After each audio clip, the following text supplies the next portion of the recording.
네, 오늘은 8월 19일 목요일입니다. 본문은 시편 64편 1절에서 10절의 말씀 되겠습니다. 시편 64편 1절에서 10절의 말씀 제가 읽겠습니다. 하나님이여, 내가 근심하는 소리를 들으시고 원수의 두려움에서 나의 생명을 보존하소서. 주는 악을 꾀하는 자들의 음모에서 나를 숨겨주시고 악을 행하는 자들의 소동에서 나를 감추어 주소서. 그들이 칼같이 자기 혀를 연마하며 화살같이 독한 말로 겨누고 숨은 곳에서 온전한 자를 쏘며 갑자기 쏘고 두려워하지 아니하는도다. 그들은 악한 목적으로 서로 격려하며 남몰래 올무놓기를 함께 의논하고 하는 말이 누가 우리를 보리요 하며, 그들은 죄악을 꾸미며 이르기를 우리가 묘책을 찾았다 하나니 각 사람의 속뜻과 마음이 깊도다. 그러나 하나님이 그들을 쏘시리니 그들이 갑자기 화살에 상하리로다. 이러므로 그들이 엎드러지리니 그들의 혀가 그들을 해함이라. 그들을 보는 자가 다 머리를 흔들리로다. 모든 사람이 두려워하여 하나님의 일을 선포하며 그의 행하심을 깊이 생각하리로다. 의인은 여호와로 말미암아 즐거워하며 그에게 피하리니 마음이 정직한 자는 다 자랑하리로다. 아멘. 네, 오늘 시편 64편을 보도록 하겠습니다. 오늘 본문은 역시 다윗의 시고요. 본문의 그 시편의 장르는 탄식시라고 할 수 있겠습니다. 이 본문을 이제 보시면서 아시겠지만 다윗이 깊은 근심과 어떤 고민 속에 빠진 것으로 보입니다. 이런 거죠. 여러분, 왜 악인들이 잘 되는 겁니다. 의인들은 계속 고난받고 악인들은 승승장구하는 것이죠. 욥이 그때도 보시면 욥도 참 그러한 의인의 그런 고난을 이해할 수 없고 악인들이 잘 되는 거에 대해서 욥도 그랬고 하박국 선지자도 그렇고 참 많은 고민과 납득할 수 없는 이러한 현실 때문에 하나님께 굉장히 많이 항의하죠. 오늘 시인 이 다윗도 이러한 고민과 또 낙심 속에 분명히 있는 것으로 보여집니다. 우리는 예수를 믿고 또 신앙생활을 하지만 참 납득이 안 되는 고난들이 많이 올 때 우리는 참 당혹스럽죠. 그리고 또 예수를 안 믿고 또 심지어 참 악하게 살아가는데 너무너무 잘 되는 그러한 인생들을 보면서 하나님 정말 살아 계시는가, 이런 질문을 하게 됩니다. 저도 이제 목회자로서 목사님, 하나님 정말 계신가요? 라고 하는 그런 고난 속에 그런 절망하며 이렇게 해오는 질문들이 있습니다.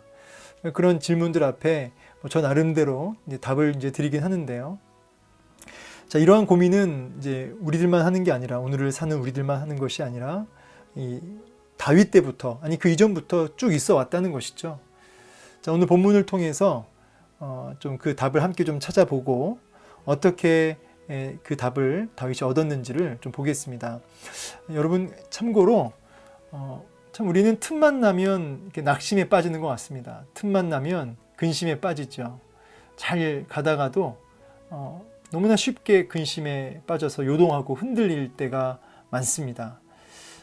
참 우리가 연약해서 그렇기도 하지만 또 여러 가지 또 사탄마귀의 공격도, 또 환경적인 어떤 시련들도 있는 것인데, 오늘 다윗은 어떻게 그 고난과 또 납득이 안 되는 그런 현실을 해결해 갔는지를 이제 1절부터 보겠습니다. 하나님이여, 내가 근심하는 소리를 들으시고 원수의 두려움에서 나의 생명을 보존하소서. 역시 하나님을 간절히 찾으면서 자기가 이렇게 낙심하며 절망하며 울고 있다는 거죠. 깊은 슬픔 속에 울고 있다는 것이에요. 근데 이 울음소리를, 이 근심 속에 울고 있는 내 목소리를, 이 울음소리를 하나님 들어달라는 것이죠. 들으시고, 그리고 정확히 뭐라고 하냐면 원수의 두려움에서, 그러니까 이 다윗 마음 속에 그 원수를 향한 두려움이 가득한 것이죠. 그 문제에 대한 두려움. 여러분, 무엇에 깊은 두려움을 느끼고 계십니까? 건강입니까? 아니면 어떤 돈 문제입니까? 아니면 어떤 환경입니까? 어떤 사람입니까? 중요한 건 그 두려움의 대상에 완전히 붙들려서 근심을 넘어 이제 울고 있는, 주저앉아 울고 있는 다윗의 모습을 그리게 됩니다. 참 예수를 믿지만 다윗 하면 참 믿음의 사람 아닙니까? 근데 그도 두려움에 붙들려서 울고 근심 속에 그렇게 소리치고 있는 다윗의 모습을 이제 보게 되는데요. 저도 이제 사실은 이제 언젠가 갑자기 이렇게 막 심장이 막 뛰면서 자다가 벌떡 일어나서 이렇게 마음을 안정시키고, 뭐 이게 뭐 어떤 공황 초기 증세일 수도 있는데 그건 이제 지나간 일이지만 지금은 괜찮습니다. 근데 참 예수를 믿고 목회자의 길을 걷는 사람들조차도, 분들조차도 여러 공황과 또 강박과 낙심과 어떤 깊은 스트레스 속에 어떤 정신질환을 앓는 경우도 이제 왕왕 있습니다. 이건 공황 증세도 마찬가지고요. 그런데 다윗 역시 근심 속에 주저앉아 울고 있고 그 두려움에 빠져 있는 다윗의 모습을 보면 이것이 이상한 것이 아니다, 이런 생각이 듭니다. 혹시 이 말씀을 듣고 있는 분들 가운데도 혹시 이렇게 근심 속에 울고 막 가슴이 막 뛰고 어떻게 해야 할 줄 모르는 그런 성도분이 계신다면 이상한 게 아닙니다. 어떤 면에서 가끔 이런 얘기를 들어요. 참 정신질환을 앓고 있는 많은 분들 중에 기독교인이 있다. 그런 이야기를 들으면 그분들 스스로도 본인이 예수를 믿는데 이런 자신의 모습이 굉장히 참 이해가 안 되고 부끄럽게 여긴다고 합니다. 그런데 다윗도 그랬다는 거예요. 제가 뭐 우리의 연약함을 이렇게 뭐 따로 포장할 필요가 없다는 것입니다. 다윗은 자신의 연약한 그 모습을 그대로 하나님 앞에 가지고 나와서 하나님, 나의 이 소리를 들으시고 자기 이 두려움에 붙들리는 자신을 건져달라고 하는 그런 눈물의 기도를 하고 있습니다. 나의 생명을 보존하소서. 지금 생명을 보존하소서라는 이 표현 안에 다윗의 목숨이 왔다 갔다 하고 있습니다. 이 목숨이 왔다 갔다 할 만큼의 그런 두려움에 붙들려 있는 것이죠. 그러면서 2절에 주는 악을 꾀하는 자들의 음모에서 나를 숨겨주시고 악을 행하는 자들의 소동에서 나를 감추었소서. 이제 꾀한다는 것은 여러 가지 그 악인들의 그 계획되고 아주 그런 계산적인, 동시에 아주 은밀하게 진행되어지는 그런 일들이죠.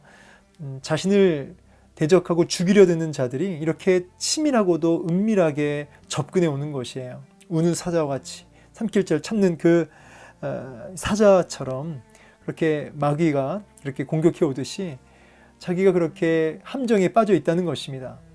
그들의 여러 가지 그 음모에서, 이런 꾀에서, 이런 계략에서 자신을 숨겨달라고 하나님 앞에 기도하고 있습니다. 하나님 외에는 도망칠 곳이 없는 것이죠. 하나님 외에는 피할 곳이 없는 것입니다. 그러면서 악을 행하는 자들의 소동에서 나를 감추었소서.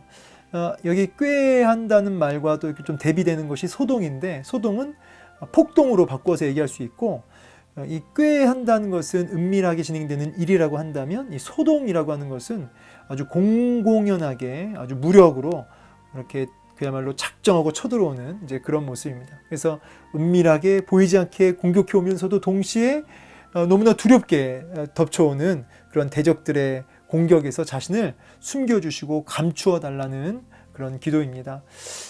여러분, 도망칠 곳도 없고 그야말로 비상구가 없는 우리의 인생 길목에 다윗은 하나님만이 자신의 피난처가 되시고 비상구가 되심을 고백하고 있는 것이죠. 감추어 주옵소서. 참 절박함이 느껴지죠. 그러면서 3절에 그들이 칼같이 자기 혀를 연마하며 화살같이 독한 말로 겨누었다. 자신을 이제 공격하는데 이 혀가 참 무섭죠. 이 화살같이 독한 말. 이 당시에만 해도 이제 화살 끝에 독을 묻혀서 이제 쏘면 그 이제 독화살이죠. 근데 말이 꼭 그렇다는 것이죠. 독화살처럼. 여러분, 실제로 이 폭력, 그러니까 이 물리적인 공격으로 상해를 입게 되면 아프죠. 큰 충격을 받습니다. 그런데 그것은 일정 기간이 지나면 치료가 되고 그 고통은 이제 사라지고 말죠. 하지만 이 말로 인하여 주어진 그런 공격과 상처는요, 시간이 가도 아물지 않고 그 고통이 그대로 이렇게 재현되는, 그래서 10년이 지나도 그때 그 말로 인해서 받았던 상처들은 마치 10년이 지나도 어제 있었던 일처럼 그대로 재현되면서 심장이 막 뛰고 막 얼굴이 달아오르고 이제 그런 일들이 많이 있습니다. 그만큼 이 혀가 가지고 있는 이 혀의 권세라고 할까요? 영향력이라고 할까요? 이런 것이 어마어마하다는 것이죠. 그것이 자기를 지금 겨누고 있다는 것이, 이 혀를 연마했다. 얼마나 그 궁리를 하면서 이 말로 자신을 빠져나갈 수 없게끔 하려고 이렇게 궁리를 하고 아주 치밀하게 계획해서 말로 자신을 공격해 온다는 것이죠.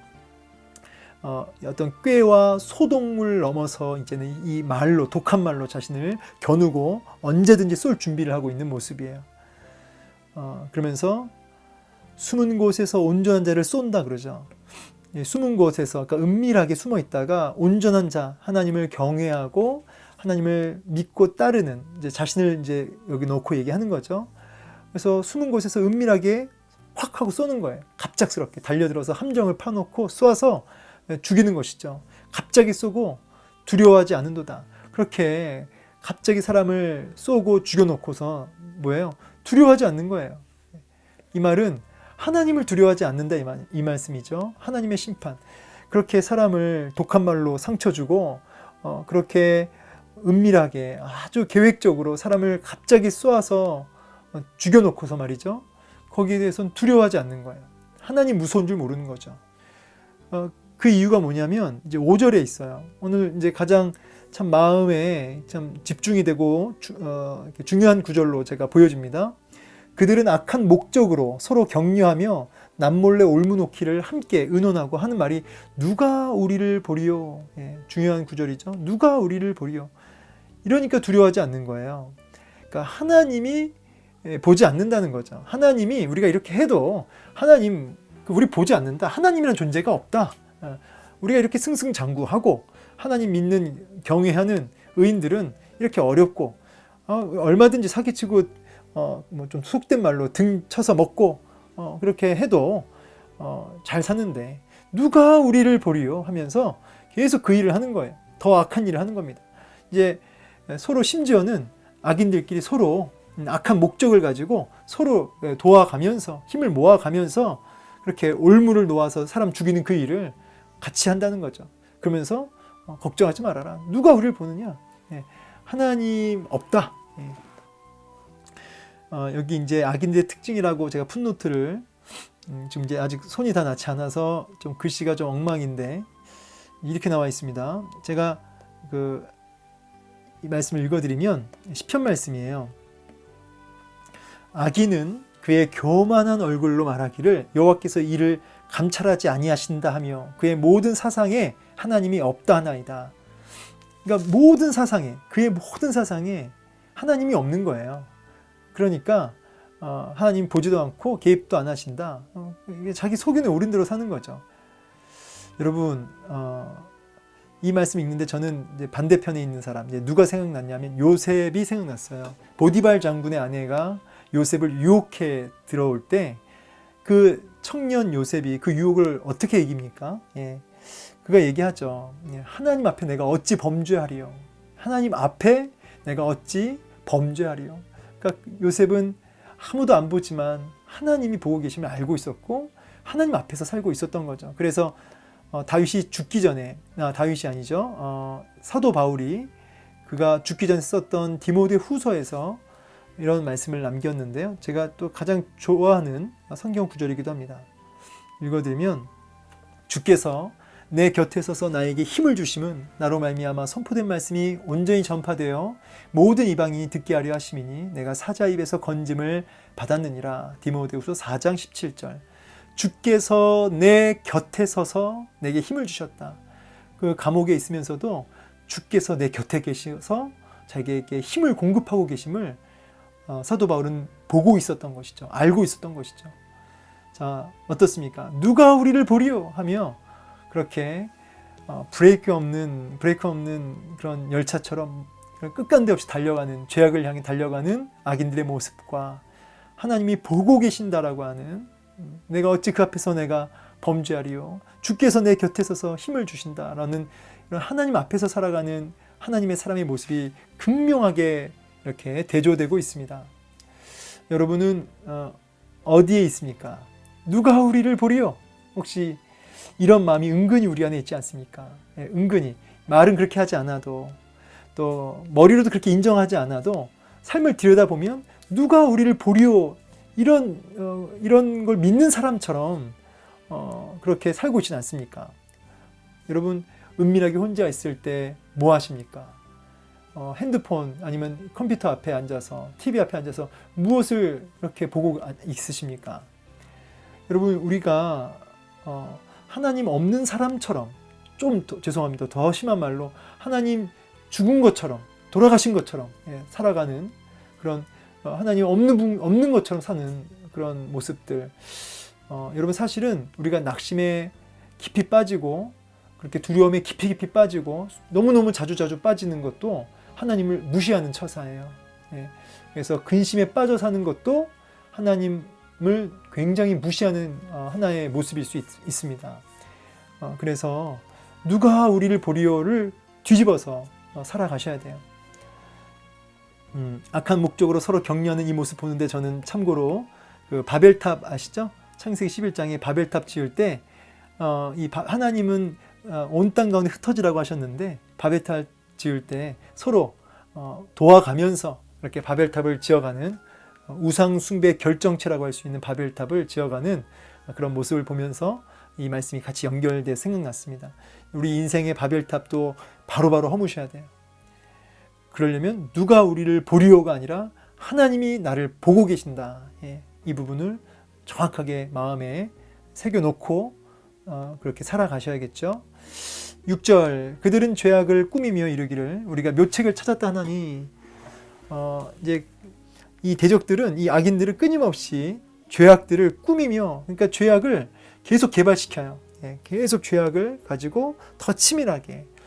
그래서 묘책을 찾았다. 다윗을 죽일 묘책, 의인을 올무에 잡아서 죽일 그런 묘책, 계략을 찾았다는 거예요. 각 사람의 속뜻과 마음이 깊도다. 이거는 이제 좋은 뜻이 아니고요. 교활하도다. 이 깊도다를 교활하도다, 이렇게 이해하시면 좋겠습니다. 그래서 다윗이 한탄하는 거예요. 참 이 악인들이 머리도 좋아요. 악인들이 대체로 머리가 좋습니다. 머리가 팍팍 돌아갑니다. 세상 이치에 빠르죠. 그들은 죄악을 꾸미며 머리를 막 돌린다는 거죠. 그러면서 묘책을 찾아냈는데 기가 막혀요. 사람의 속뜻과 마음을 이렇게 내다보는 것처럼 아주 교활합니다. 그러니까 다윗이 이거 어떻게 합니까? 참 어떤 면에서 이렇게 너무나 이렇게 순진한, 하나님을 믿는 사람들 중에 순진한, 순수한 의미를 넘어서 약간 순진한 부분도 있을 수도 있고요. 근데 또 이 악인들의 특징 중에 하나님 무시하며 살아가는 사람들은 또 굉장히 또 계산적이죠. 그러니까 참 때로는 사기를 잘 당합니다. 이 믿는 사람들 중에도 보면, 다 그런 건 아니지만 요즘 믿는 분들도 빠르죠. 그런데 참 다윗이 한탄하는 거예요. 그들의 묘책 앞에서, 야, 진짜 머리 잘 돌아간다, 이러면서 한탄하는 거죠. 그러나 하나님이 그들을 쏘시리니, 여기 이제 7절부터가 이제 갑자기 확 그 분위기가 바뀌어요. 그러나, 이게 참 마음에 와닿는데, 그러나 하나님이 그들을 쏘시리니, 아까 악인들이 다윗을 온전한 자, 하나님이 경외한 자를 쏘잖아요. 그런데 하나님도 쏘세요. 하나님도 쏘십니다. 악인들만 쏘는 줄 아느냐? 하나님도 쏘신다. 니들이 쏘는 거는 그 순간적이지만 하나님이 쏘시면 영원한 심판이다. 그러나 하나님이 그 악인들을 쏘신다. 그런데 언제 쏘시냐? 갑자기 쏘신다는 거예요. 갑자기.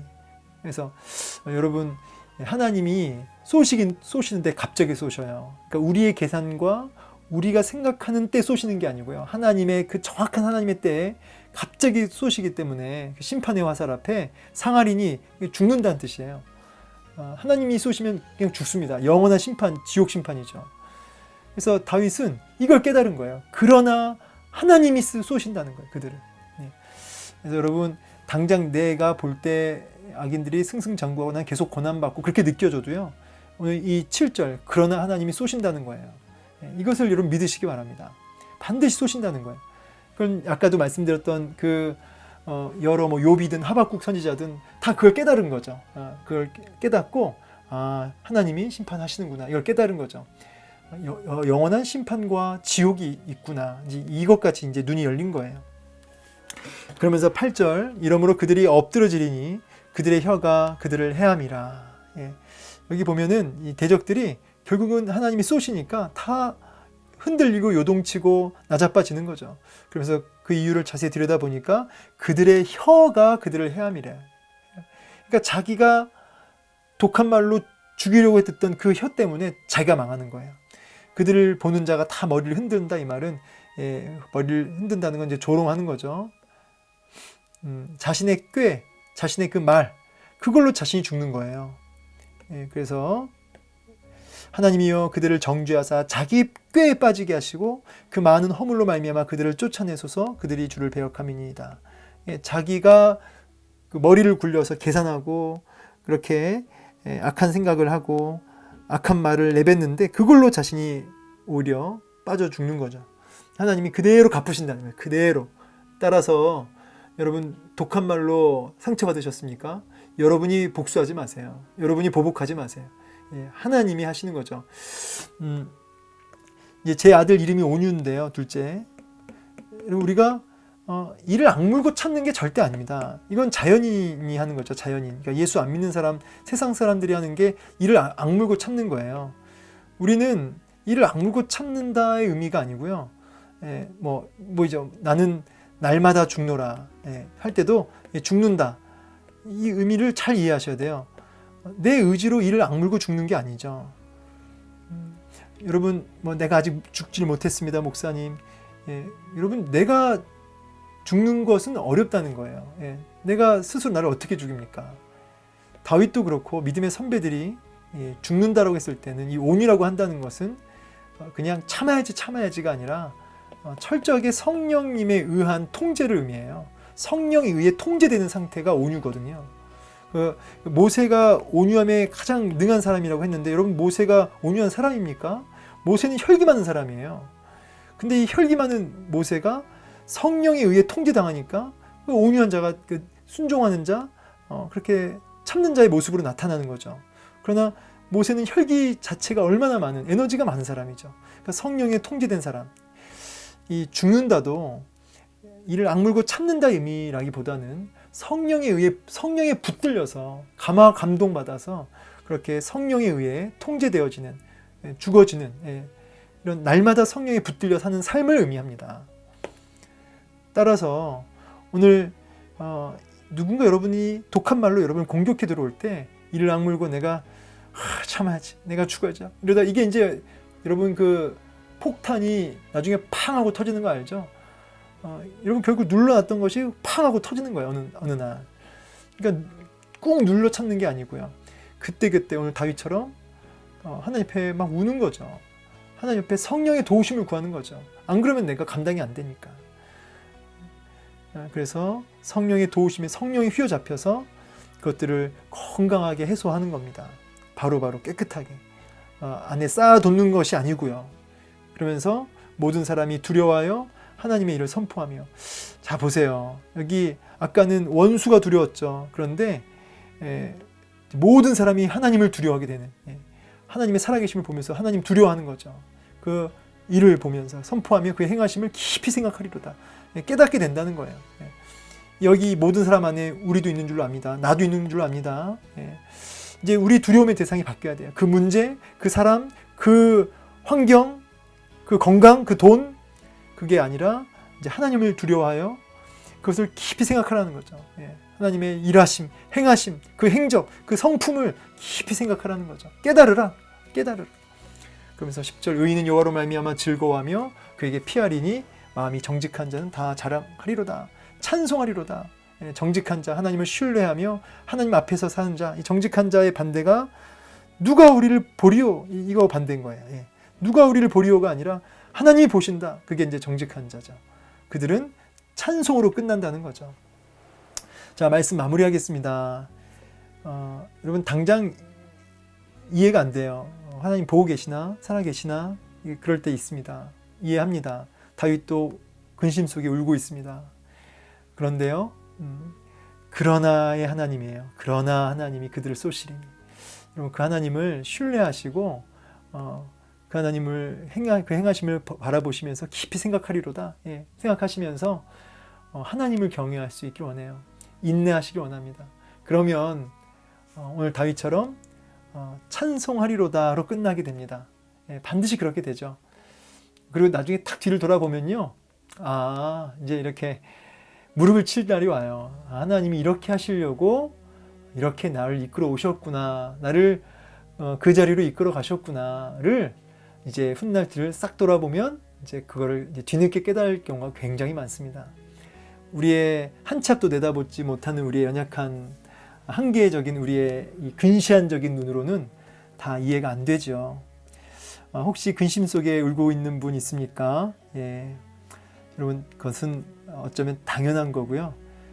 그 시간은 오히려 오늘 다윗처럼 하나님 앞에 나아가 우리의 마음을 쏟아 부으라고 주시는 시간입니다. 하나님 앞에 우리의 마음을 쏟아 부어서요, 막 일러 바치세요. 예, 일러 바치세요. 하나님 하면서 일러 바치세요. 그러면 이 그러나의 하나님을 보게 되실 것입니다.